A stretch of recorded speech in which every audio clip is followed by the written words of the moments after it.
孩子，你猜猜那孩子是谁呀？我是瓜皮儿，黑袍纠察队第3季前情提要。1984年，士兵男孩在尼加拉瓜被俄罗斯生擒，都以为他这个最强门面身死他乡，却在40年后突然归来。他清楚是血债血偿出卖了自己，复活后的第一件事便是除掉昔日队友。在布希尔和休伊的帮助下，小兵仔只剩最后的目标心灵风暴与玄色。作为回报，他会帮助布希尔干掉阿祖，而不愿意迈过底线的母乳一行人选择了其他方式对抗邪恶。安妮首当其冲曝光了阿祖与小兵仔的恶行，为此葬送了奋斗一辈子的名声与利益。凭借着近2亿的关注人数，安妮的消息在1周内迅速发酵。沃特也进行了一系列公关处理，表明安妮是在诬陷，梅芙只是在养病，士兵男孩也不可能重生，祖国人更不可能伤害百姓，给安妮扣上了一个煽动恐惧的罪名，并反手把他和西梅子的关系爆了出来。后者曾经是恐怖分子，言外之意，真正的威胁是安妮。偷换概念是专业团队的基本素养啊。梅芙自然没出意外，阿祖把他囚禁了起来，就是想像训小狗一样让他乖乖听话。然而脸颊的淤伤还是让梅芙捕捉到了，结合阿祖那强装无视的表情，梅芙知道这家伙遇到让其害怕的对手了。阿祖为了拉拢梅芙，说出小兵仔拥有夺走超能力的手段，意思是老情人可不能大难临头各自飞呀。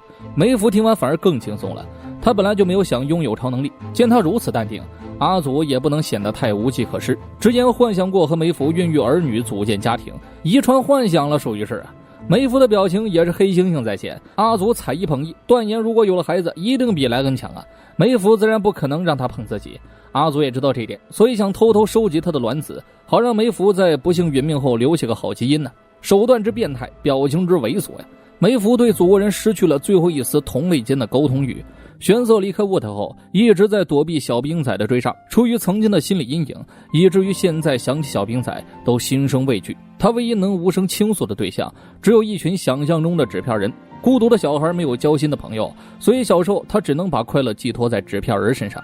他们鼓励玄色，表示会共患难，可这并不能抵消他对小兵仔的阴影。一个人孤僻地坐在角落里，就当是逃避现实吧。纸片人们为了唤醒他心底的勇气，演了一出戏。血债血偿一直以小兵仔为尊，队员们不是受气包就是出气筒啊，任由他霸凌殴打加言语戏谑。玄色曾反抗过一次小兵仔，不服对方更改自己的梦想。玄色一直很崇拜艾迪墨菲，好不容易拿到了演出比利佛山超级警探的资格，却被小兵仔暗中使坏毁了梦想。理由是玄色不如墨菲搞笑。前来理论的玄色遭受到了小兵仔的殴打，成员们却没有一个敢来劝阻的。小兵仔的残暴和控制欲，大家心里都清楚。终于在1984年，玄色迎来了一次转机。当时艾德加带领血债血偿前往尼加拉瓜搅水战争，此行另一个目的就是除掉小兵仔。因为3年前沃特培育了一个新英雄，潜力比小兵仔要强不说，关键是还能飞行。只要玄色带头设伏小兵仔，其他的事就交给沃特办了。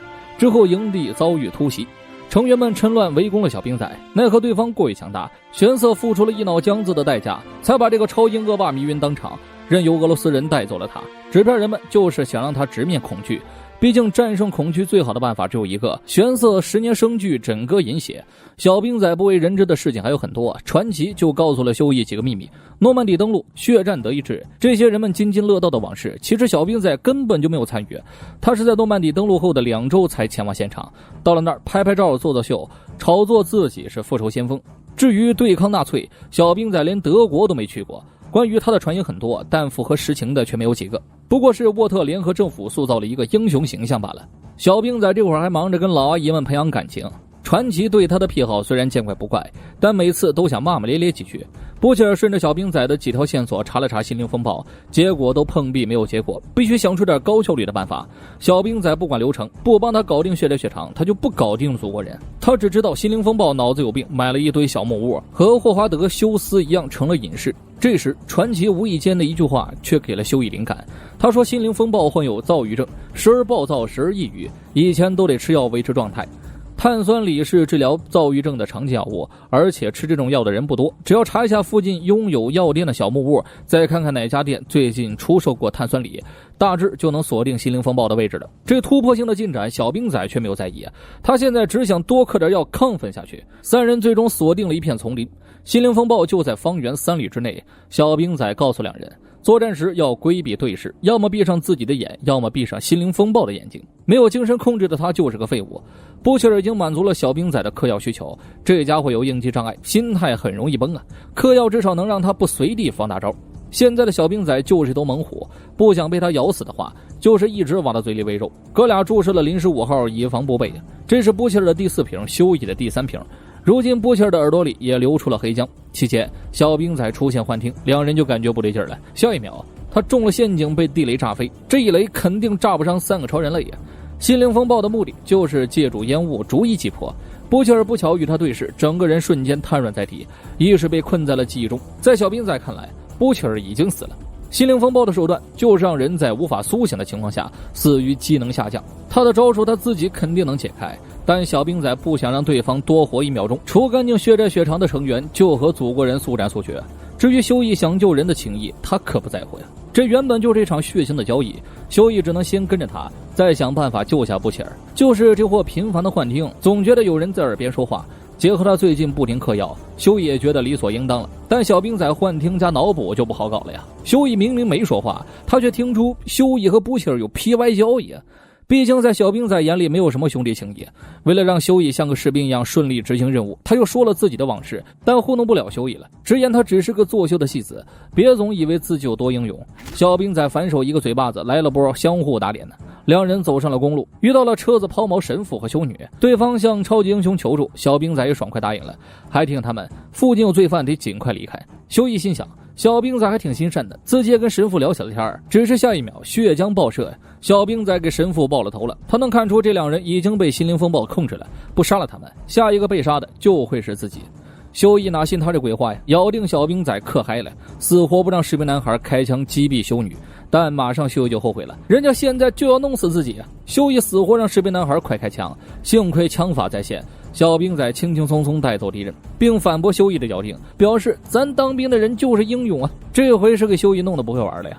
两人终于抵达了木屋，心灵风暴就躲在里面。透过反射，小兵仔发现了对方，并示意休伊别被埋伏，双方都不敢轻举妄动。此时休伊却萌生了一个对策，光腚顺走心灵风暴，让对方救下布切尔。想到这儿，他直接裸奔闪现。两个男人一丝不挂，休伊死死蒙住了双眼，他想表达自己的善意，但和小兵仔的关系说不清啊。最终休伊跟他谈了个条件，为了证明诚意，他睁开了双眼。休伊理解他躁郁症的痛苦，先给各自拿上了件衣服套上，只要心灵风暴愿意唤醒布切尔，休伊就带着他安全离开，去一个士兵男孩永远找不到的地方。对方能力告诉他，休伊说的都是真话，只要能救回布切尔，甚至愿意与小兵仔为敌。这种对家人的重视让心灵风暴放下了戒备，同意唤醒躺在地上的布切尔。此时的屠夫被困在记忆中，看到了小时候的自己和弟弟列尼，虽然总被父亲家暴，但兄弟间的情谊却深厚。布切尔为了保护弟弟，每次都是一人扛下了父亲的皮带，自己暴力的性格完全是受了父亲的影响。子不教父之过呀！布切尔高中时就贩毒，学校也知道他的家庭状况，总会拿他和父亲一块说事儿，像父亲抽出皮带一样。布切尔用定书器教训了老师一顿，语气和架势跟父亲一模一样，甚至无脑到误伤了弟弟。对此呢，父亲却赞许了儿子，认为他殴打老师是正确的选择，还逼着列尼跟他好好学，别整天就知道读书。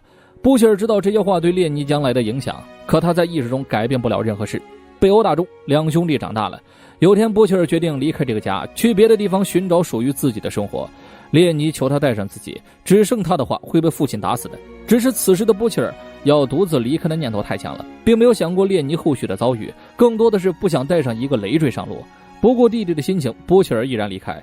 他走后不久，列尼就拿出了左轮手枪。列尼对布切尔的质疑，更多的是布切尔对自己的质疑。他再也没有回家，是因为军营不让离开；他没有带上弟弟，是因为觉得弟弟软蛋。那一刻的无情和父亲没有区别，也正是这种至亲的抛弃，让列尼最终吞枪自尽。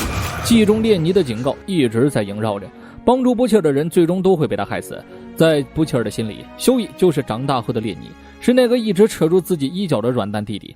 力量虽然薄弱，但却总能把自己从边缘拉回来。布切尔醒来后，休伊终于松了一口气了，正想要送心灵风暴离开，一把飞刀就刺穿了对方的眼睛。小兵仔杀了过来，蒙上脑袋，劈头盖脸一顿锤。休伊上前阻拦，却遭到了小兵仔的殴打。见兄弟受伤，布切尔竭力控制住了怒气。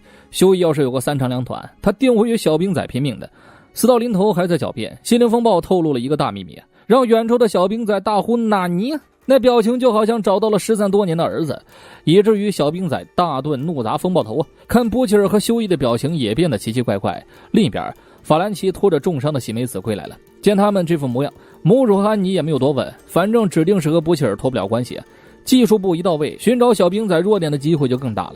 法兰奇反反复复地看着俄罗斯的录像，发现迷晕小兵仔的气体并非是福丸。群英高潮的事儿他也听说了，他果然后悔自己没有前往现场。最近经历的各种事儿，法兰奇也开始嗑药了。母乳见他这副模样，也是担心的不行啊。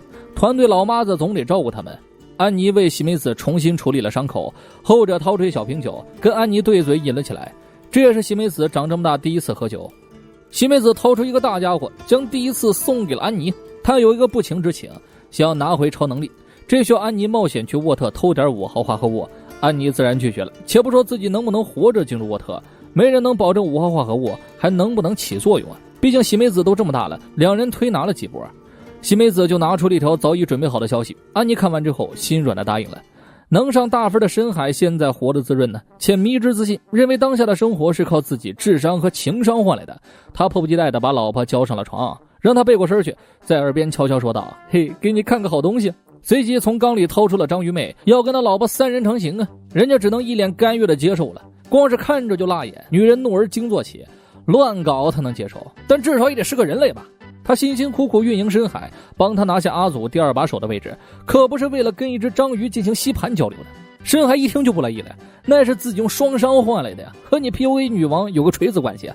夫妻俩闹了个不欢而散，而深海却选择先哄章鱼妹，和平使者诚不欺我呀。安妮的事情还在发酵中，虽然沃特持续公关处理，但他毕竟说的都是真相，让阿祖都快患上躁郁症了。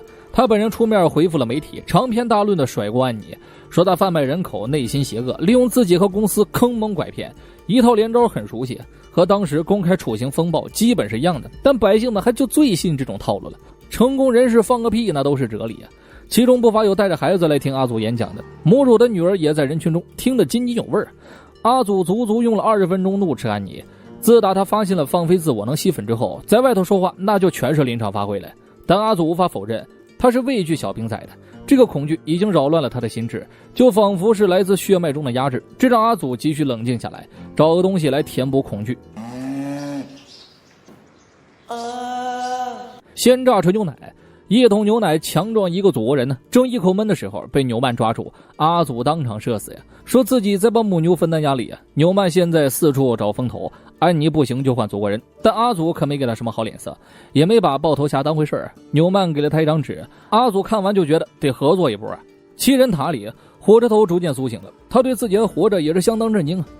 艾什利马上就解释了来龙去脉，公司把蓝鹰的心脏移植给了他，心脏火车头又可以继续奔跑，不必担心身体的损耗。这件事公司也想好了说辞。士兵男孩大开杀戒，火车头危机时刻救下了绯闻仇敌蓝鹰，奈何士兵男孩惨无人道，蓝鹰嗝屁，火车头身负重伤。到时候公司反手营销一波火车头，人气回春只是基础，高低得是7人组顶流巨星啊。届时拍一首自传，勇敢勇敢我的火车头啊，让汤姆汉克斯当男配那指定大卖啊。火车头的心情跟火车一样，想拒绝后头的车厢，奈何自己就是干这事的料啊，况且身在病床也做不了应对。沃特现在对政治的渗透越来越深入了，新闻上的事没几句真话。而法兰奇看着咖啡散发出来的热气，突然想明白了小兵仔的弱点。苏联时期有一种神经毒剂叫做诺维乔克，这是真真正正的1元化武化学武器，杀伤力与核武器想必有过之而无不及。这玩意儿让普通人碰一下，那马上就会暴毙。雾化后用在小兵仔身上，那就等于是一管子麻醉剂。但要如何弄到这个东西，让母乳和法兰奇都头疼了起来。此时母乳看到了一条动态，当场气炸，正是女儿和后爸观赏祖国人演讲。他愤怒找上门，质疑他为何要给女儿灌输阿祖思想。前妻一听也知道问题的严重性，便没有再阻拦母乳。小眼睛认为世界和平，祖国人会保护大家，像安妮那种妖言惑众的恶人迟早会被英雄阿祖给审判了。但母乳害怕的不是女儿崇拜阿祖，而是小兵仔随时会杀过来，激光五眼下女儿会死。可小眼镜总觉得自己什么都懂了，母乳叫不醒一个装睡的人，那只能一拳打晕，让他永远别醒过来了。虽然行为过激了，但母乳为了女儿的安全只能这样。这边喜美子和法兰奇慢舞着，他终于明白了身体的触感。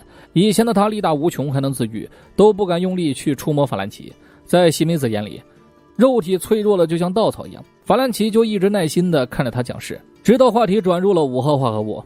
法兰奇明白喜美子最想要的就是失去超能力，然后跟自己私奔到其他地方游历。喜美子把那条讯息给法兰奇看了一眼，法兰奇这才明白了他的决心。上次的生死差点让喜美子失去了法兰奇，他需要力量来保护自己的爱人，也想用力量去保护那些弱势的人。喜美子认为5号化合物不会改变一个人的内心，那些获得超能力后开始变得残暴变态的人，他们的心里原本就是残暴变态的。这是法兰奇第一次感受到有人真心爱着自己，也是他第一次有了被人疼爱的在乎的感觉。他眼中含泪回应了喜美子坚定的双眼。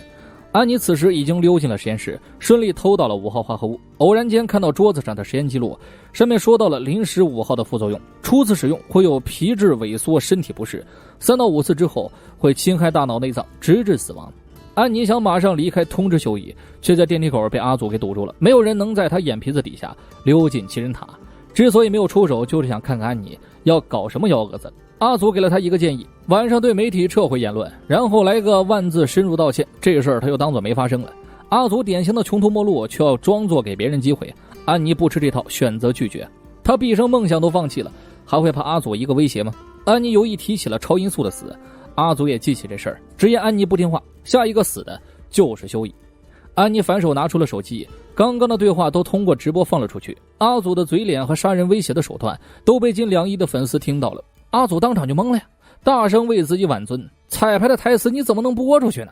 但安妮早就关了电梯了，他这才有机会打出去电话。修一不在，波切尔接通了。得知3到5次的使用会致命之后，波切尔发誓会把这事儿告诉修一，肯定是不能抛弃这个兄弟啊。直到修一买饭归来，波切尔到嘴边的劝告却也没有收拾口，反而改成了再去拿点临时5号，这边不够用了。心里已经盘算了一下，修一使用的次数暂时还不致命。安妮后面再打电话就谁也没接了，他决定营救修一，不管敌人是谁啊，这次一定要把修一从泥潭中拉出来。喜美子微笑回应了他，表示自己也会帮忙，随后用力拥抱了法兰奇，最后一次感受稻草的柔软。一身5号化物下去，喜美子身体缩成了一团，片刻之后伤口开始愈合。这次他不再认为超能力是诅咒，阿祖直接给艾什利下了命令，不管用什么招都得阻止安妮。晚上那件事对他影响极大。随后前台传来一个电话，对方自称士兵男孩，阿祖凝重的接通了，上来就是一堆狠话，要不是你伏击我早就……几个要不是下去，阿祖似乎找回了点尊严，但小兵仔没有生气，反而笑了。1980年他曾去过沃格鲍姆博士的实验室，期间小兵仔发射了不少小蝌蚪啊。1年后沃格鲍姆就培育出了一个孩子，那孩子会飞，还是试管里出来的。小兵仔很得意，哼，孩子你猜猜那孩子是谁呀？阿祖当场石化呀，我把你当大敌，你却是我大爹呀。小兵仔紧接着表示自己会奉献一切，让阿祖登上顶峰，这是当爹最后的疼爱。真是同一对父子同一个梦想啊，父慈子孝这玩意儿当真是遗传的。不过以阿祖的性格应该是接受不了强于自己的存在，哪怕对方是伦理上的亲爹。同时这一集几个地方很是深刻呀，一定要抵制霸凌行为，受伤可以恢复，但阴影会伴随一生。可怜玄色只拥有着幻想朋友，结尾处纸片人全员谢幕，预示了我们血债血偿可能要集体下线了。下周迎来本季的结局，大胆预测一下，结局呼应第2季结局，莱文版《爸爸去哪儿之》